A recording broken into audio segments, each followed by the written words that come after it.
이제 레위기 19장을 지나서 20장입니다.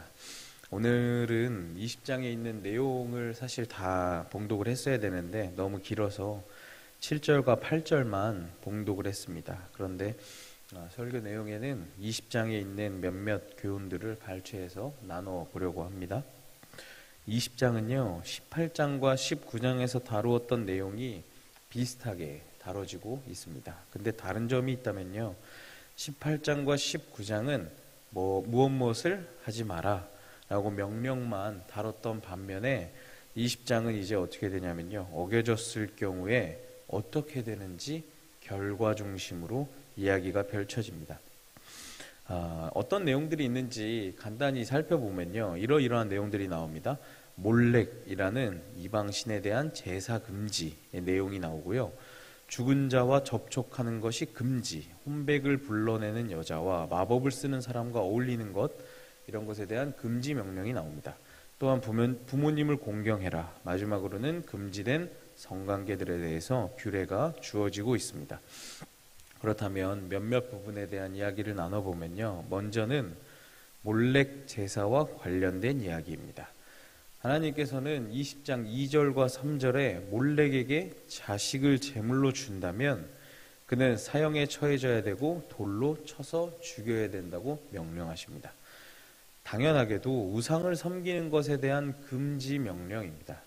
당연히 몰렉을 섬기는 것, 우상을 섬기는 것에 대한 금지 명령이고요. 하나님께서 은혜로 주신 그 약속의 씨, 그 아이를 우상에게 바치는 일을 한 사람, 그 사람은 결코 용서의 대상이 될 수 없음을 보여주고 있습니다. 그런데 주목해야 될 부분은요 4절과 5절 말씀입니다. 그 지방에 있는 사람이 몰렉에게 자식을 준 자를 눈 감아주고 사형에 처하지 않는다면 그들 또한 그와 그 가문에 하나님께서 진노를 부으신다고 그를 따라 백성에게 끊어지게 하시겠다라고 하나님께서 말씀하십니다. 지금 시대가 여러분 어떤 시대입니까? 사람에게 무관심한 시대, 무관심한 사회가 아닐까 생각이 듭니다.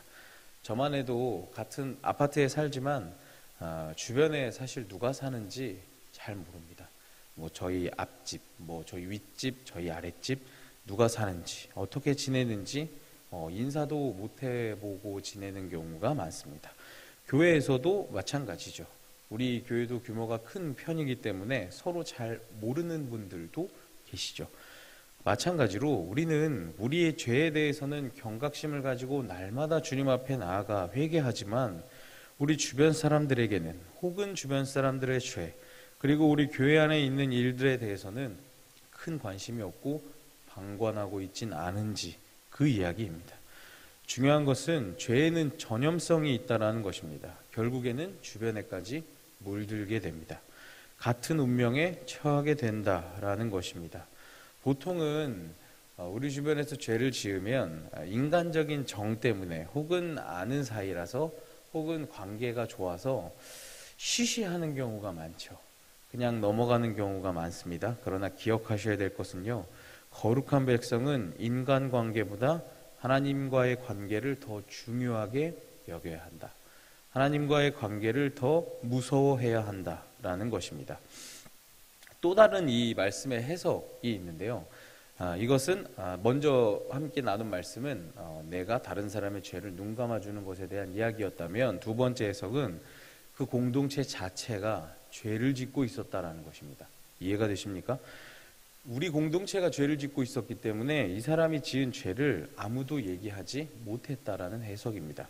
그러니 옆 사람도 모르는 척, 앞 사람도 모르는 척하며 쉬쉬했다라는 것이죠. 5절과 연결해 보면 나도 그 죄에 동참했기 때문에 차마 그를 죽일 수가 없었다, 사형에 처할 수 없었다라는 해석이 가능한 것입니다. 나도 같은 죄를 지었기 때문에 그러므로 다른 사람의 죄에 대해서 방관하면 안 됩니다. 나의 삶, 나와 하나님과의 관계, 나는 어떻게 살고 있는가를 돌아보며 하나님 앞에 나의 죄의 문제를 해결하며 우리가 속해 있는 공동체가 하나님 앞에 잘 나아가고 있는지 돌아보시는 저와 여러분들이 되시기를 소망합니다. 두 번째는요, 거룩하라라는 명령입니다. 오늘 함께 봉독했던 말씀 7절, 8절엔 하나님 이렇게 명령하시죠. 스스로 깨끗하게 하여 거룩할지어다 라고 명령하십니다. 하나님께서 레위기에서 끊임없이 명령하시는 거룩하라입니다. 그 이유는 무엇이냐면요, 하나님 그 자신이 거룩하신 분이라는 데 있습니다. 거룩하신 하나님과 교제할 수 있는 방법은 내가 거룩하게 되는 방법, 그것뿐입니다. 우리가 거룩한 삶을 살아야만 하는 이유가 무엇입니까? 우리 성도들의 거룩한 생활의 근거는 오직 하나님이십니다. 우리는 이 여호와라는 그 이름 위에서 우리를 철저히 구별하며 살아가야 합니다. 우리는 하나님께서 구원해 주신 백성들이죠. 우리는 아브라함의 언약에 속해 있는 언약의 백성들입니다. 여러분들이 누구입니까? 예수님께서 피값으로 사신 귀한 백성들이죠. 하나님에 대한 그 언약의 백성에 대한 그 의무로서 우리는 그 규례와 법도를 지키며 살아가야 합니다. 또한 하나님께서 원하시는 삶을 살아가야 할 의무가 우리에겐 있는 것입니다. 우리의 하나님은 여호와이시기 때문입니다. 이스라엘에게 하나님이 항상 이렇게 말씀하시죠. 나는 너희의 하나님 여호와이니라. 이 이야기가 무슨 이야기냐면요, 이스라엘을 애굽에서 구원해 주실 것이란 약속을 지킨 하나님 여호와이니라, 이런 의미가 있습니다. 그래서 이스라엘 사람들은 이 말씀을 들을 때마다 애굽에서 종살이를 하다가 구원받은 자신들의 과거를 돌아볼 수 있었습니다. 하나님의 은혜와 사랑을 그 이야기를 들을 때마다 기억할 수 있었던 것입니다. 그래, 우리를 애굽에서 구원해 주신 여호와 하나님이시지. 이 말씀을 들을 때마다 그들은 이것을 회상했습니다. 우리도 마찬가지죠. 거룩하신 하나님께서 우리를 부르시고 우리를 구원해 주셨습니다. 그것만이 우리가 여호와 하나님을 믿으며 거룩한 삶을 살아가야 될 이유가 되는 것입니다. 우리를 구별해내시고 거룩하게 하시는 분이 하나님이시기 때문입니다. 베드로전서 1장 15절 16절에도 베드로는 이것을 명확히 이야기하죠. 뭐라고 얘기하냐면요, 오직 너희를 부르신 거룩한 이처럼 너희도 모든 행실에 거룩한 자가 되라. 기록되었을 때 내가 거룩하니 너희도 거룩할지어다 하셨느니라. 아멘. 모든 행실에 거룩한 자가 되라, 이렇게 이야기합니다. 행실이라는 것은요, 단지 예배와 제사에만 국한되는 단어가 아닙니다. 우리의 일상적인 생활, 우리의 삶과 관련된 연관된 단어입니다.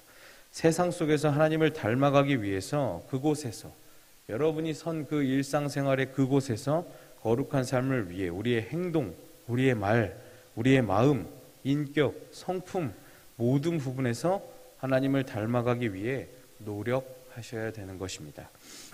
이것과 연결되는 말씀이 23절과 24절인데요. 오늘 말씀 레위기 20장 23, 24절을 앞에 화면을 보고 우리 한번 같이 봉독해 보도록 하겠습니다. 시작. 너희는 내가 너희 앞에서 쫓아내는 족속의 풍속을 따르지 말라. 가증히 여기노라. 내가 전에 너희에게 이르기를 너희가 그들의 땅을 기업으로 받을 것이라. 내가 그 땅 곧 젖과 꿀이 흐르는 땅을 너희에게 주어 삼게 하리라 하였노라. 나는 너희를 만민 중에서 구별한 너희의 하나님 여호와이니라. 아멘. 거룩한 삶을 위해서 죄를 멀리해야 하는 것입니다. 하나님께서 말씀하시죠. 우리를 만민 중에 구별하셨다라고 말씀하십니다. 우리는 점검해 봐야 됩니다. 주님 앞에 죄를 지었으면서 이 자리에 죄책감 없이 나와 있지는 않은지, 그럼에도 불구하고 거룩한 하나님과 함께 할 수 있다고 착각하면서 살고 있진 않은지, 우리의 삶, 우리의 마음, 우리의 생각을 철저히 돌아보셔야 합니다. 또한 하나님께서 만민 중에 우리를 구별하셨듯이 세상의 풍조, 세상의 죄악들로부터 우리는 스스로 구별되어져야 합니다. 하나님께서는 나의 모든 규례와 법도를 지켜 행하라고 명령하십니다. 쫓아내는 족속의 풍속을 따르지 말라고 명령하십니다. 거룩은요, 우리 삶 가운데 거룩은 나의 방식에서 하나님의 방식으로 옮겨가는 것입니다. 아브라함을 하나님께서 부르셨을 때 가장 먼저 요구하셨던 것이 무엇입니까? 고향과 친척과 아버지의 집을 떠나는 것이었습니다. 거룩한 삶, 거룩을 향한 삶의 첫 여정은요, 그 첫 발은 이전에 익숙하던 것들과의 결별입니다. 이전의 삶의 방식들, 세상의 삶의 방식들, 세상의 가치관, 세상의 방식, 그것과의 결별입니다. 그런 죄된 것들과 작별을 고하는 저와 여러분들이 되시기를 소망합니다. 말씀을 마치려고 합니다. 오늘 본문에서 사실 지속적으로 등장하는 단어가 무엇이었냐면요, 끊어지다였습니다. 끊어지다. 혹은 끊어지게 되다라는 표현이었습니다. 이건 무슨 이야기냐면요, 베어내 버린다라는 표현입니다. 사과나 과일에서 썩어진 부분이 있으면 칼로 도려내죠. 그 단어입니다. 단지 죄를 지었을 때 그 형벌이 죽음에서 끝나지 않는다라는 이야기입니다. 이 단어는 무슨 얘기냐면요, 하나님의 언약 공동체에서 영원히 추방될 것을 하나님은 명령하고 계십니다. 우리는 종종 사랑의 하나님에 대한 강조를 많이 해서 그것 때문에 공의의 하나님에 대해서는 잊고 지내는 경우가 꽤 있습니다.